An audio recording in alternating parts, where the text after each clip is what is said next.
Hello everyone, আসসালামু আলাইকুম রহমতুল্লাহ। সবাই কেমন আছেন? আশা করি সবাই ভালোই আছেন। আলহামদুলিল্লাহ, আমিও ভালো আছি। তো আজকের ব্লগ হচ্ছে 60 মানে 16 নম্বর ব্লগ করতে চলেছি। আজকের ব্লগ হচ্ছে কি করব আর কোথায় যাচ্ছি, কি করে তা নিয়ে বিবেচনা করব। আজকে আমরা যাচ্ছি সিনেমা হলে। ঈদুল ফিতর এর পর সিনেমা হলে বরবাদ ছবি মুক্তি পেয়েছে, তাই আমরা যাচ্ছি। আমরা অনেকেরাই আছি, সামনে আরও অনেক আছে। আশা করি দেখতে থাকুন, মজা নিন, দেখেন আমরা কিভাবে যাই, কি করে, দেখতে থাকুন। আমরা এখন নরসিংদী, নারায়ণপুর, ভৈরবের আগে আমরা এখন আছি। আমরা যাব ভৈরব। তো ভৈরব আছি, ভৈরব বাস স্ট্যান্ড চলে আসছি। ভৈরব বাস স্ট্যান্ড, এখন গাড়ি ভাড়া দেব, তারপর রাস্তা পার হব। রাস্তা পার হওয়ার পর বাসের জন্য আমরা ওয়েট করব। বাস আসলেই আমরা যাব ভৈরব দর্শন সিনেমা হল। দেখব কি বরবাদ।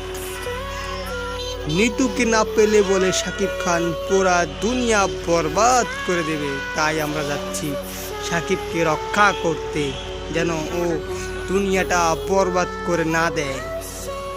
তবে যাই হোক, বাস আসছে, বাসে উঠলাম, আমরা সিনেমা হলে। দর্শন সিনেমা হলে তো যাওয়াই গেল, সেই তো সিনেমা হল। নামলাম, এখন ভিতরে প্রবেশ করব। ভিতরে তো ক্যামেরা ঢুকতে দেয় না, তাই ভিডিও করতে পারি নাই, কিছু মনে করবে না। এটা হচ্ছে হল, এই হল, এটা হচ্ছে টিভি পর্দা, এই আর কি। কত বড়, জীবনে প্রথম হল ঢুকলাম। যাই হোক, দেখলাম শাকিব খানের বরবাদ ছবি। দেখার পর আমরা বের হলাম হল থেকে। এখন বলতেছে ওই পাশে কি সিনেমা চলতেছে, দেখতে যাব, তাই আমিও গেলাম। তারপর কাহিনীটা দেখুন, আপনারা শুনুন।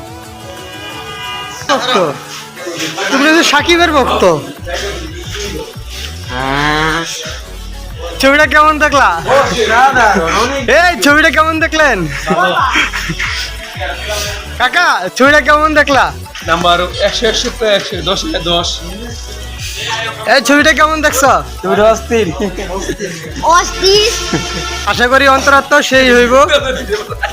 বরবাদের থেকে অন্তরাত্মা চলবে ভালো।